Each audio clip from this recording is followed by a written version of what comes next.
Hey guys, so I will make a mini review of this Givi Trekker 58.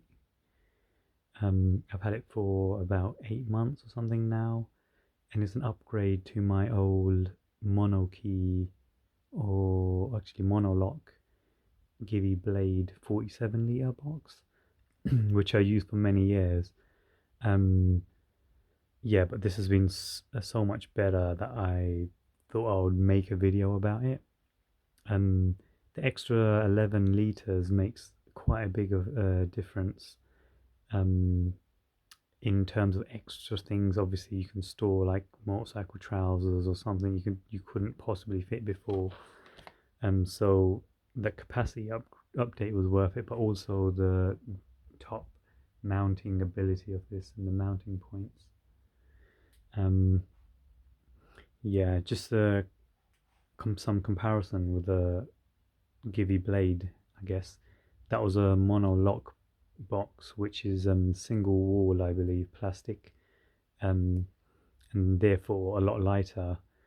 That weighed around 3.7 kilos from memory, and on the same scale, this box was 6.8 kilos, so it is a bit heavier, but I guess it makes sense because it's Givi's mono key, which is more heavy duty range of top cases, and it's also aluminium. So yeah, it's going to be some heavier weight material, but yeah, that's the initial sort of outlook.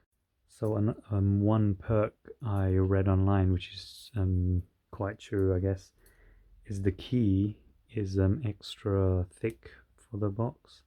So let me try to get that in focus. Yeah, so it's a pretty heavy duty key, and it means it won't bend basically. So if you're worried about um, your keys bending, I guess that's one thing to take into account. And someone mentioned less chance of being locked out, I guess. Another quirk was for me was this latch system here. So it's on the outside of the box, which is better for me because with the shape of the box, it means you can save space. So other top boxes, that's my toolkit. Other top boxes have it here, and because of that, you lose some internal space, or the space sort of the capacity becomes awkward in terms of packing things. Because this is like a general rectangular shape, you can get more in this, even for the capacity, compared to say a plastic 58 liter box with a curved lid. So it's really handy, the shape and the latch being outside. Um, Also with the latch as well, if you overfill it, you can press down and get it to latch on, which yeah, is handy as well when you have softer items inside and you're slightly overfilled. You can do that with the other plastic box, but sometimes the latching mechanism gets stuck here, like whatever you've packed gets in the way or whatever, and it makes it awkward to use. So that's another benefit to this box and its shape and storage capacity. Yeah, and other high-end 58 liter or even 47 liter, I believe, um, plastic top boxes, they have double wall. They have a double wall, so there's two plastic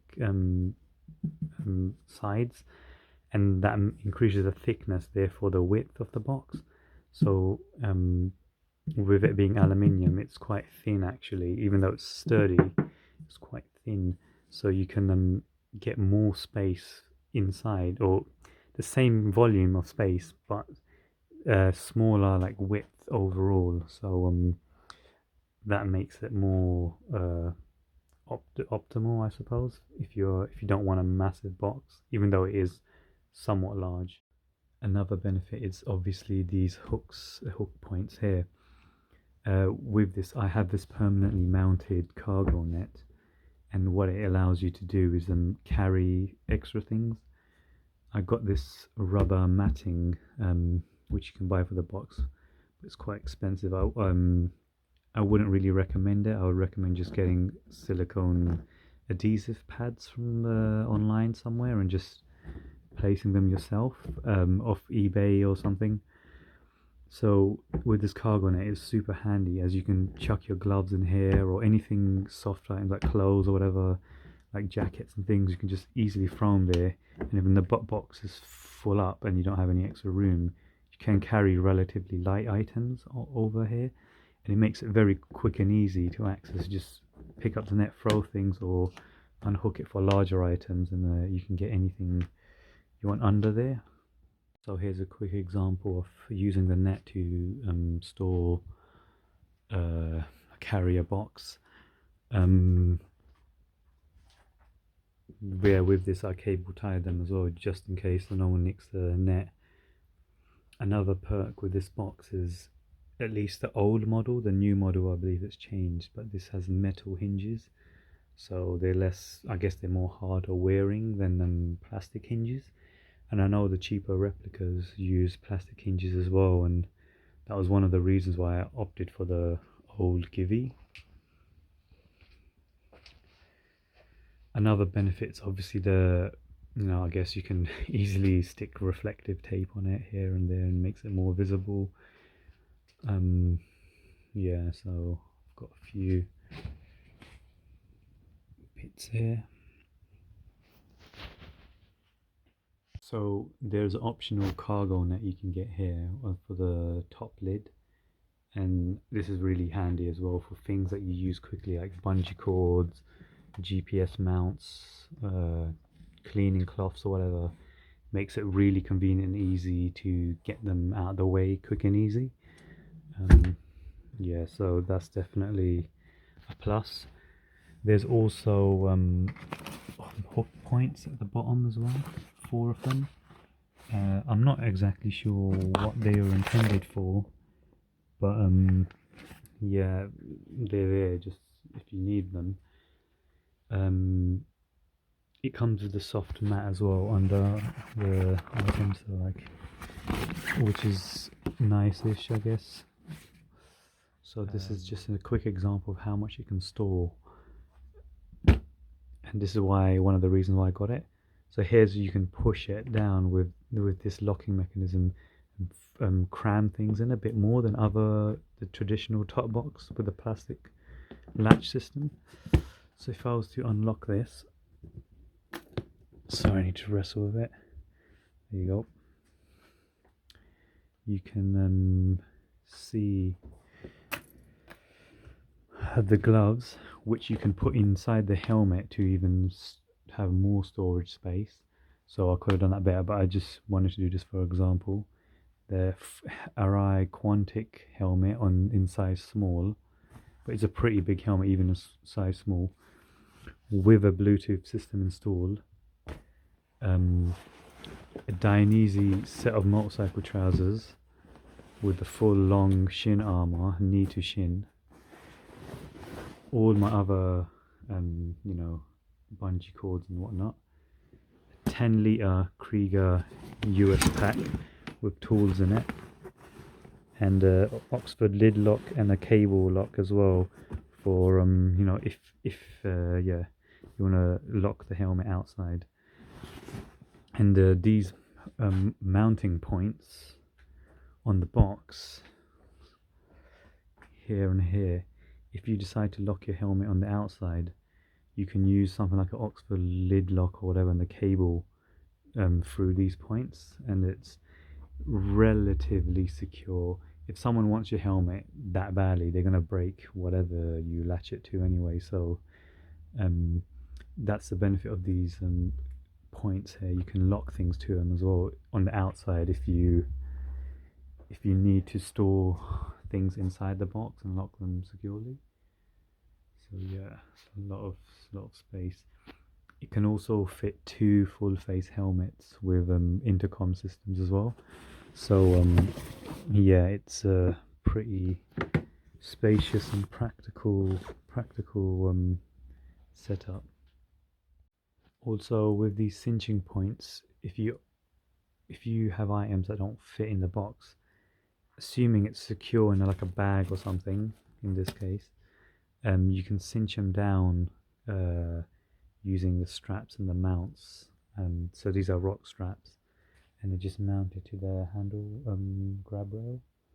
So yeah, it's handy for stuff like that as well.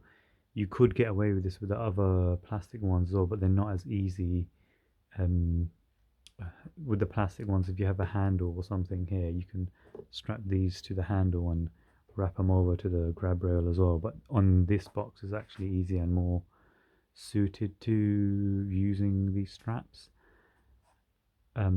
But you should note as well, the weight limit is 10 kilos for this box, so I wouldn't recommend going over it.